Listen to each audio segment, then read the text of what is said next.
자, 얘기가 막 물어있고 있는데요. 자, 이제 2차 미북 회담이 준비되고 있습니다, 교수님. 뭐 10월 달 정도, 10월 말에 하겠다. 또 더 빠를 수도 있다. 약간 늦어질 수도 있다. 여러 가지 예상이 나오고 있지만 중요한 건 또다시 트럼프 대통령과 김정은이가 이제 회담을 할 그런 시간이 다가오고 있다. 이게 이제 팩트인데요.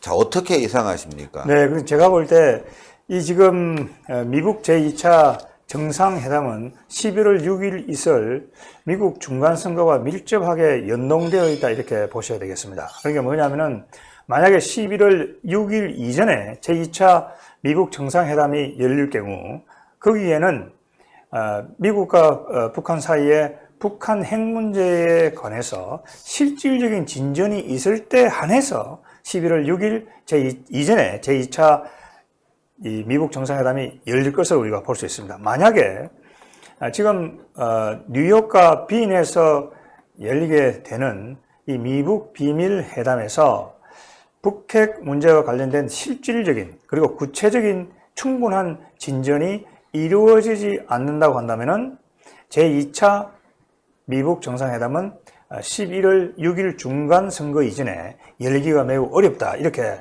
보시면 되겠습니다. 그 이유는 트럼프 대통령이 중간 선거 이전에 제2차 미북 정상회담을 김정은과 했는데 실질적으로 아무런 성과가 없다. 손에 들고 오는 게 아무것도 없다.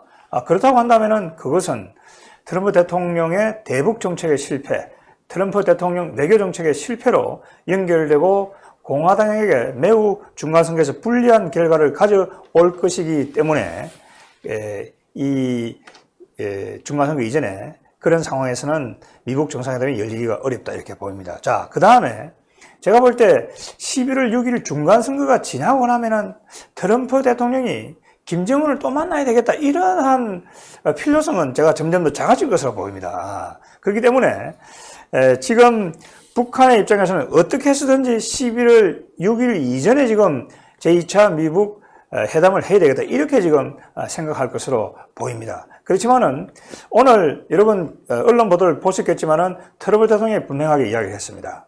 자, 북핵 문제는 우리가 서둘 필요가 없다. 이것은 2년이 되든 3년이 되든 몇 년이 돼도 이제는 상관이 없다. 이런 지금 이야기를 했습니다. 그러니까 트럼프 대통령의 생각은 지금 제2차 미국 정상회담을 한 것은 미국이 서둘 이유가 전혀 없다. 미국은 제재를 계속 유지해 간다. 그리고 만약에 이 제재를 유지해 가는 상황에서 북한이 미국이 요구하는 핵 리스트를 내놓고 그다음에 핵물질, 그다음에 핵실수를 내놓고 사찰과 검증에 관한 구체적인 안을 받아들일 때 그때 해도 늦지 않다. 이렇게 지금 판단을 하고 있는 것으로 보입니다. 그래서 이 제2차 미국 정상회담을 하는 것도 우리가 당연시 할 수는 없고 지금 제가 말씀드린 그런 상황이 종합적으로 진전되는 걸 봐가면서 열릴지 여부를 우리가 판단해야 되겠다 이렇게 생각합니다. 예, 그러네요.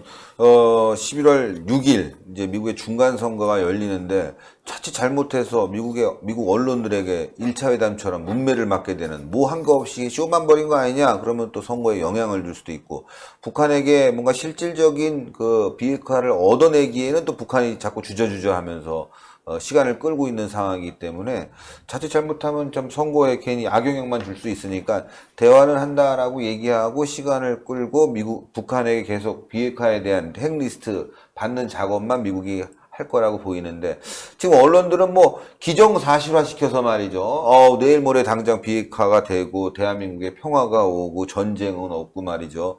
김정은을 천사로 만들고 있습니다. 네, 그렇습니다. 지금 올 4월 달부터 지금까지 이제 현재 상황을 지켜보자면은 트럼프 대통령은 뭐 잘 알려진 대로 협상의 대가 아니겠습니까? 처음 6월 10일 싱가포르 회담 이전에도 한번 이제 연기시킨다 더 이상 이제 강력한 수를 뒀었죠. 미국과 북한 간의 회담을 예정된 상황에서 한번 파기를 했고요. 그 이후에 또 이제 북한에서 저자세로 다시 이제 손길을 내밀었고 그 이후에 또 폼페이오 장관의 이제 방북 이 갑자기 이제 취소되는 이런 이제 상황이 벌어지면서 트럼프 대통령은 끝으로 보기에는 최소한 그런 이제 협상가로서의 그런 면모를 보여줬지만은 이번에는 말씀하셨다시피 11월 중간 선거를 앞두고 사실 그 제1차 6월 10일 그 싱가포르 회담 이후에 실질적인 조치가 나오지 않자 미국의 전직 관료들도 얼마나 그 세찬 비난을 퍼부었습니까? 아무런 준비 없이 트럼프 대통령이 협상장에 나가서 실질적으로 빈손으로 돌아왔다. 그래서 미국의 여론이 상당 부분 좋지 않았고 그 이후에도 실질적인 가시적인 조치가 없었습니다. 그래서 지금 이제 미국의 입장에서는 좀 어느 정도의 또 딜레마인 상황인 게 북한이 두려워하는 것이 단순하게 핵 리스트라든지 대량 살상 무기를 내놓지 못하는 또 다른 이유가 있습니다. 왜냐하면은 그 대표님 보시기에도 북한이 단순히 김정은 같은 경우에 그런 그 비핵화 의지를 믿어달라 하지만은 그 백문이 불여일견이라고 말로서 그렇게 100번 표현할 게 아니라 지금 당장 리스트를 내놓으면 되지 않겠습니까? 그렇죠. 못 내놓는 이유는 북한에 어디에 이제 그 우라늄 시설이 있다, 플루토늄 시설이 있다, 어디에 WMD가 있다. 그러면은 미국의 입장에서는 역으로 생각하면 그러한 그 기지를 공격할 수 있는, 그러니까 목표 대상물이 될 수 있는 그러한 우려가 있기 때문에 북한에서는 내놓지 못하는 그런 또 그 우려점이 있는 게 사실이고요. 그렇기 때문에 저는 우선 이렇게 급하게 비핵화에 대해서 이제 달려갈 것이 아니라 미국과 북한 간의 신뢰 구축이 더 우선이라고 생각하고 있고요. 지금 계속 이렇게 교착 상태로 가는 게 서로 이제 다른 주장을 하고 있고 서로 다른 이제 그런 그런 이제 경로로 가고 있기 때문에 이러한 간극이 벌어지고 말뿐인 비핵화. 그래서 북한의 입장에서도 북한 김정은이 지금 이제 문재인 대통령을 통해서도 정말 북한이 원하는 것은 진정으로 원하는 것은 경제 발전. 북한이 이렇게 지구상에서 굉장히 그 가난한 나라 아니겠습니까? 더 이상의 이런 가난은 이제 곤란하고 경제 발전을 통해서 경제 개방을 통해서 정상 국가로 가고 싶다라는 그런 의지를 여러 번 피력을 했기 때문에 그렇기 때문에 북한 핵이 있는 북한으로는 곤란하다. 그렇기 때문에 비핵화로 가야 된다. 그렇게 이제 문재인 대통령이 대신 이제 그 김정은 위원장의 그런 이제 이야기를 피력하는 모습을 봤습니다. 그러면 북한이 진정으로 그런 비핵화를 원한다면 그런 이제 동창이라든지 그런 영변 이 정도로는 불충분하고요. 전체적으로 국제적인 그런 이제 조사관들이 북한의 그런 이제 비핵화에 대한 그런 그 의지를 실현시킬 수 있는 첫 번째 단계, 검증할 수 있는 단계에 대한 진심 어린 조치를 내린다면 미국도 사실 미국도 그렇고 우리 대한민국도 그렇고 자유민주주의 국가가 북한을 공격할 이유가 뭐가 있겠습니까? 그렇죠. 네, 북한에서 이러한 진정성을 보여준다면은 그런 이제 그 미국이 북한을 공격할 것이라는 그런 우려도 상당 부분 불식될 것이라고 생각합니다. 예. 참 이거 참 여러 가지로 넘어야 될 산이 굉장히 많은데도 불구하고 문재인은 마치 산을 다 넘어온 양 그런 사람들이 있잖아요. 예. 딱 보니까 되게 헐떡헐떡하면서 산에 다 올라갔다 내려온 사람인 줄 알고 봤더니만 밑에서 술만 먹고 막 놀다가 막 지쳐갖고 그러면서 마치 산을 다 본냐 야 이러면서 막 박수 치는 양 박수 치면서 서로 좋아하고 뭐 그런 사람들 보는 것 같아요. 아직 갈 길이 먼데 밑에서 샴페인 마시고 막걸리 마시고 막 파전 먹고 막 그냥 니나노 부르고 막 이런 상황이죠. 아직 산에 올라갈 채비도 안 한 사람들이 지금 그런 상황이 돼버렸으니 참 미국 입장에서는 얼마나 트럼프 대통령과 강요들은 문재인을 우습게 봤을지 참 씁쓸한 부분이 듭니다. 자, 교수님. 자, 2차 미북 회담에 대한 부정적인 이제 말씀을 해주셨는데 그렇다면 지금 이제 미국에서는 계속 이제 폼페오가 또 북한을 방문하게 되지 않겠습니까? 방문하고 얘기도 왔다 갔다 하고 또 계속 뭔가 요구를 할 거란 말이죠. 그런 과정에서 트러블이 또 다시 일어날 가능성이 있다는 것이죠. 네, 그렇습니다. 그러니까 지금 11월 6일이 중간선거죠. 곧 이제 10월 달이 다가옵니다. 그러니까 10월 한 달이 미국과 북한 사이에 비밀 협상을 할 수 있는 그런 기간이 되겠습니다. 그러니까 제가 볼 때 이 10월 한 달에 미국이 북한에 대해서 아주 강력하게 밀어붙일 그럴 가능성이 굉장히 높아 보입니다. 그러면 지금까지 북한이 계속해서 미국이 요구하는 사항을 내놓지를 않았습니다.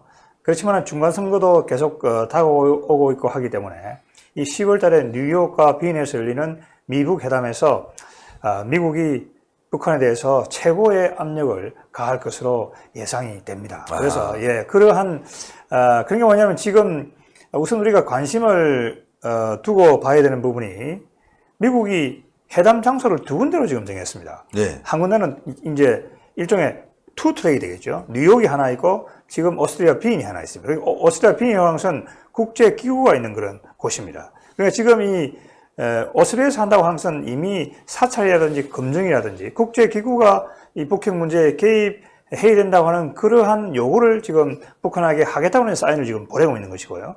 뉴욕에서 지금 하는 것은 미국이 요구하는 핵 리스트에 대한 지금 그 수준에 대해서 이야기를 하고 있는 것으로 그렇게 보입니다. 그래서 지금 뉴욕과 빈에서 열리는 그 회담 결과를 우리가 예의주시해야 된다 이렇게 생각이 됩니다. 자, 그러면은 여기서 미국과 북한이 비밀회담을 계속해 나갈 때 대한민국은 여러분 지금 어디에 가 있습니까 지금?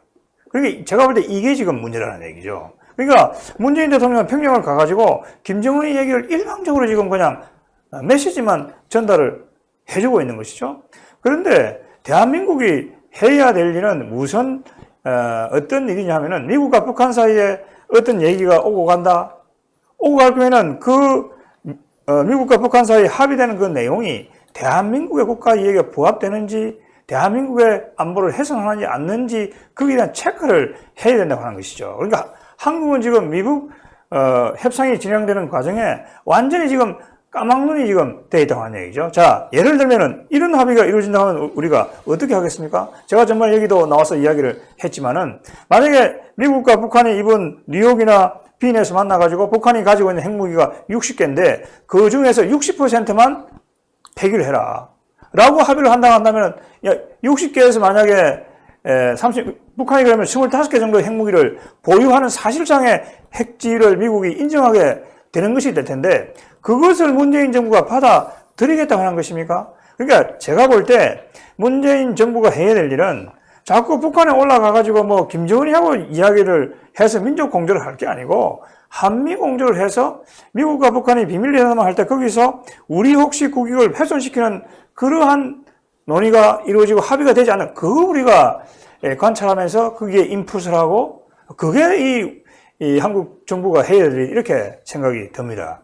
그래서 제가 볼 때 이 문재인 정부가 하루빨리 지금 이런 노선을 수정하지 않는다고 한다면 우리 안보에 커다란 문제가 생길 것이다 이렇게 생각이 됩니다. 그 다음에 제가 한 가지 좀 이 언론 문제와 관련해서 말씀을 드리고 싶은 것은 여러분이 미국을 보면은 트럼프 대통령하고 미국 언론하고 매일 싸웁니다. 그 매일 싸우는 이유가 있습니다. 왜 매일 싸우냐면은 미국의 언론은 절대로 정치인이나 누가 어떤 단체가 이야기하는 걸 그대로 보도하지 않습니다. 가감없이 보도하지 않습니다. 절대로. 그걸 팩트 체크를 합니다. 누가 이야기를 했다. 그러면 그 팩트 체크를 해가지고 그것이 맞다 틀리다를 반드시 그 보도 내용과 같이 보도를 합니다. 여러분. 그러니까 트럼프 대통령하고 미국 언론이 매일 싸우는 이유가 거기에 있는 것이죠. 트럼프 대통령이 무슨 이야기를 하면은 워싱턴 포스트나 뉴욕 타임스가 그 팩트 체크를 해가지고 이 부분은 약간 조금 과장된 것이다. 이렇게 지금 보도를 하는 것이거든요. 그런데 우리 사회의 일부 언론을 보게 되면은 이 팩트 체크가 전혀 없어요, 지금. 그러니까 그냥 일방 통행식으로 지금 이렇게 가기 때문에 이 지금 우리 국내의 어떤 여론이라든지 그 다음에 국민들이 지금 뉴욕에서 일어난 이런 하나의 사실이라고 할까요? 그런 부분이 왜곡돼서 알려지는 그런 측면이 굉장히 크다 이렇게 제가 생각이 듭니다. 그러니까 우리 언론도 미국의 언론처럼 반드시 어떤 기사를 쓸 때는 그것을 전후좌우를 봐서 히스토리를 보고 그다음에 사실을 봐서 팩트 체크를 해가지고 그 이야기와 자신이 체크한 팩트를 같이 내가지고 그 독자들이 객관적으로 판단할 수 있도록 해주는 것이 언론의 역할이다. 그렇기 때문에 우리가 언론을 입법, 행정, 사법 3부에 덧붙여서 제4부라고 지금 우리가 이야기를 하고 있는 이유가 거기에 있는 것이다 이렇게 생각합니다.